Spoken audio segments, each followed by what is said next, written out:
तर पंतप्रधान मोदींच्या ताफ्याची दृश्य आपण बघतोय। दीक्षाभूमीवर पंतप्रधान नरेंद्र मोदी पोहोचलेत। आणखी माहिती घेऊयात आपले प्रतिनिधी विवेक गावंडेकडून। विवेक, सौरभ, आता पंतप्रधान नरेंद्र मोदींचा ताफा जो आहे तो दीक्षाभूमी परिसरातून माधव नेत्रालयाकडे जो आहे तो रवाना झालेला आहे। मोठ्या या संपूर्ण परिसरामध्ये जर पाहिलं तर कार्यकर्ते देखील मोठ्या प्रमाणात स्वागतासाठी या ठिकाणी होते आणि एक जर पाहिलं तर या ठिकाणी उपस्थित असलेल्या कार्यकर्त्यांना वाहनातून अभिवादन जे आहे ते या ठिकाणी पंतप्रधान नरेंद्र मोदी यांच्याकडून करण्यात आलं आणि एक प्रसन्न मुद्रेनं कार्यकर्त्यांना हात सुद्धा या ठिकाणी पंतप्रधान नरेंद्र मोदी दीक्षाभूमीच्या आतली दृश्य आपण बघतोय। पंतप्रधान मोदी यांनी दीक्षाभूमीबद्दल आपला अभिप्राय देखील नोंदवलेला आहे। तिथली अभिप्राय पुस्तिका आणि त्यात पंतप्रधान मोदींनी दीक्षाभूमीतल्या आपल्या भेटीचा आणि या अनुभवाचा अभिप्राय देखील नोंदवलाय आणि या अनुभवाबद्दल देखील लिहिलेला आहे। दुसऱ्यांदा पंतप्रधान मोदी हे दीक्षाभूमीला भेट देत आहेत। 2017 मध्ये ते आलेले होते आणि त्यानंतर आता त्यांची दीक्षाभूमीला ही दुसरी भेट आहे। महत्त्वाचं म्हणजे यापूर्वी कोणत्याही पंतप्रधानांनी दोनदा दीक्षाभूमीला भेट दिलेली नाही। मोदी हे पहिले पंतप्रधान आहेत जे पंतप्रधानपदी विराजमान असताना दुसऱ्यांदा दीक्षाभूमीला भेट देत आहेत। पंतप्रधान नरेंद्र मोदी यांनी दुसऱ्यांदा दीक्षाभूमीला आता भेट दिलेली आहे। गौतम बुद्धांच्या प्रतिमेसमोर ते नतमस्तक झाले, त्यांनी वंदन केलं आणि त्यानंतर दीक्षाभूमीतल्या या भेटीचा सगळा अनुभव आणि आपला अभिप्राय त्यांनी तिथल्या वहीत नोंदवलेला आहे। यापूर्वी देखील देशाच्या अनेक पंतप्रधानांनी त्यांच्या कार्यकाळामध्ये दीक्षाभूमीला भेटी दिलेल्या आहेत आणि त्यामध्ये तत्कालीन पंतप्रधान अटल बिहारी वाजपेयी आणि मनमोहन सिंग यांचा देखील समावेश आहे। नरेंद्र मोदी हे दुसऱ्यांदा दीक्षाभूमीमध्ये आलेले आहेत आणि दीक्षाभूमीमध्ये येणारे ते तिसरे पंतप्रधान आहेत। विवेक गावंडे आमचे प्रतिनिधी आमच्या सोबत आहेत, थेट जाऊयात विवेक यांच्याकडे। विवेक,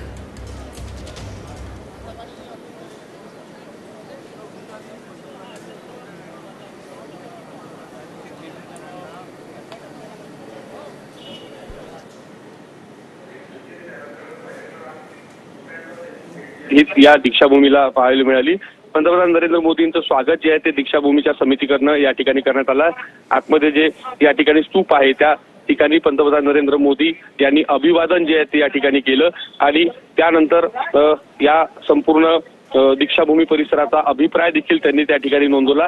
आता पंतप्रधान नरेंद्र मोदींचा ताफा जो आहे तो माधव नेत्रालया परिसराकडे जो आहे तो रवाना जो आहे तो झालेला आहे आणि या संपूर्ण परिसरामध्ये जर पाहिलं तर एक वेगळी मुद्रा जी आहे ती पंतप्रधान नरेंद्र मोदींची या ठिकाणी पाहायला मिळाली की ज्यावेळेस त्यांचा ताफा हा दीक्षाभूमी परिसरातून माधव नेत्रालय रोडकडे रवाना होतो त्या ठिकाणी दीक्षाभूमी परिसरात उपस्थित असलेल्या कार्यकर्त्यांना त्यांनी स्वतः वाहनातून अभिवादन जे आहे ते कार्यकर्त्यांनी या ठिकाणी केलं आणि एक कार्यकर्त्यांमध्ये या निमित्तानं जर पाहिलं तर मोठा उत्साह जो आहे तो निर्माण झाल्याचं पाहायला मिळालं। विशाली, नक्कीच विवेक, तुम्ही असंच आपल्या सोबत राहा। तरी थेट दृश्य जी आहे ती काही वेळापूर्वीची आपण पाहताय।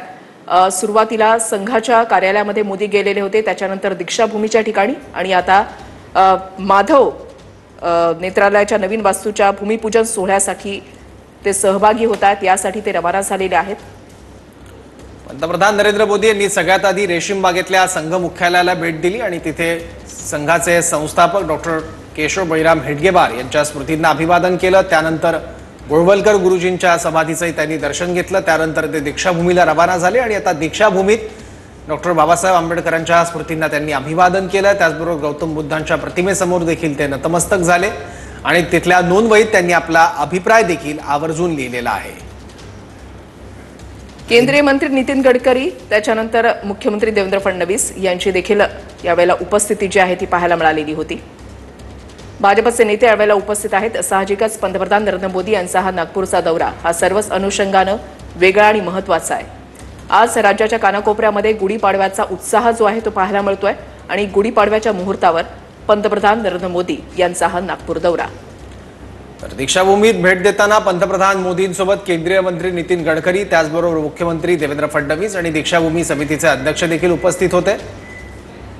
पंतप्रधान मोदींनी डॉक्टर बाबासाहेबांच्या स्मृतींना अभिवादन केलंय। त्याचबरोबर गौतम बुद्धांच्या प्रतिमेसमोर देखील पंतप्रधान मोदी नतमस्तक झाले आणि त्यांनी या दीक्षाभूमीच्या भेटीबद्दलच्या आपल्या अनुभवाबद्दलचा अभिप्राय देखील तिथल्या वहीत नोंदवलेला आहे।